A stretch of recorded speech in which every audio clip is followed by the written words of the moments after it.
ओम नमो भगवते वासुदेवाय. ओम नमो भगवते वासुदेवाय. ओम नमो भगवते वासुदेवाय. ओम ज्ञानाय नमः. सहस्र ज्ञानेश्वरी, दिवस 239. अध्याय 10. विभूती योग. श्री गणेशाय नमः. हे गुडाकेश, अहम सर्वभूताशय स्थित आत्मा च भूतानाम आदि मध्यम च अंतः अहमेव अस्मि. हे गुडाकेशा, मी सर्व भूतांच्या अंतरी असणारा, सर्व भूतांचा आशयरूप आत्मा आहे. तसेच सर्व भूतांचा आदी, मध्य व अंतही मीच आहे. ऐके कुटिलालक मस्तका, धनुर्वेद त्र्यंबका, मी आत्मा असे एकैका, भूत मात्राच्या ठाई. आतुलीकडे मीची यांचे अंतःकरणी, भूता बाहेरी माझीच गवसणी, आदी मीनी अंतवाणी, मध्यही मीची. जैसे मेघा या तळी बरी, एक आकाशाची आत बाहेरी, आणि आकाशीची जाले अवधारी, असणे ही आकाशी.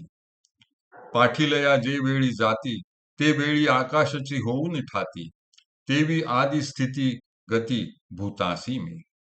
ऐसे बहुवस आणि व्यापकपण माझे विभूती योगे जाण, तरी जीवची करुनी श्रवण, ऐकोनी ऐक.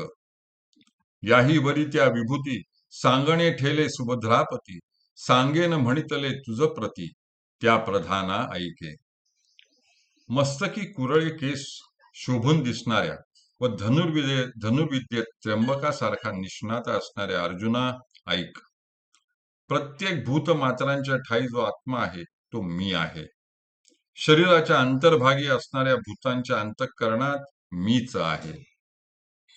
भूतांच्या बाहेरही माझीच गवसणी म्हणजे माझेच पांघरुण आहे. भूतांचा आदी व प्रारंभ, त्यांचा मध्य म्हणजे त्यांची स्थिती, आणि त्यांचे निर्वाण व अंत मीच आहे.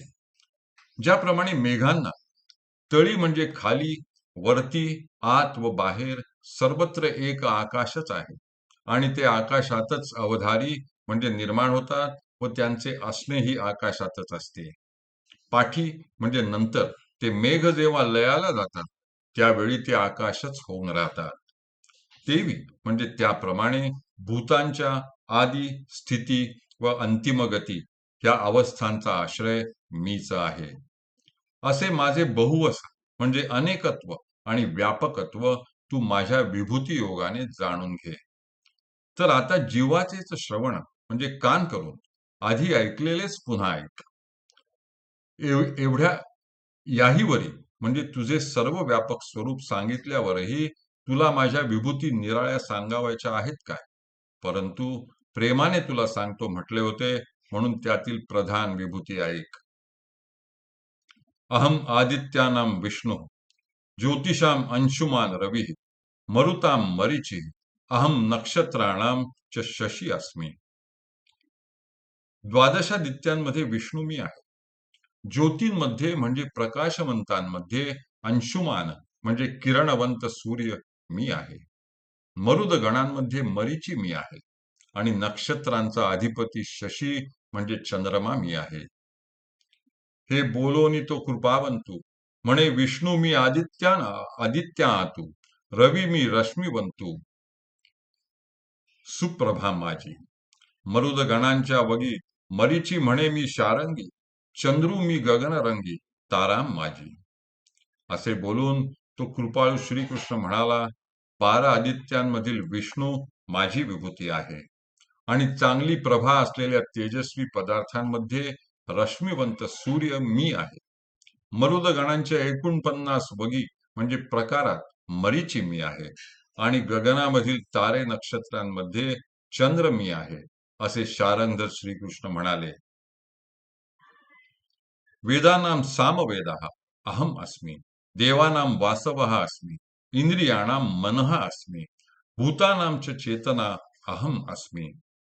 वेदांमध्ये सामवेद मी आहे, देवांमध्ये इंद्र मी आहे, इंद्रियांमध्ये मन मी आहे, आणि सर्व भूत मात्रांमधील चेतना वा जीवनशक्ती मी आहे. वेदा तू सामवेदू, तो मी म्हणे गोविंदू, देवा माझी मरुद बंधू, महेंद्रू तो मी. इंद्रिया माझी अकरावे, मन ते मी हे जाणावे. भूता माझी स्वभावे, चेतना ते मी. वेदांमध्ये सामवेद मी आहे आणि देवांमध्ये मरुद बंधू जो महेंद्र तो मी आहे, असे गोविंद म्हणाले.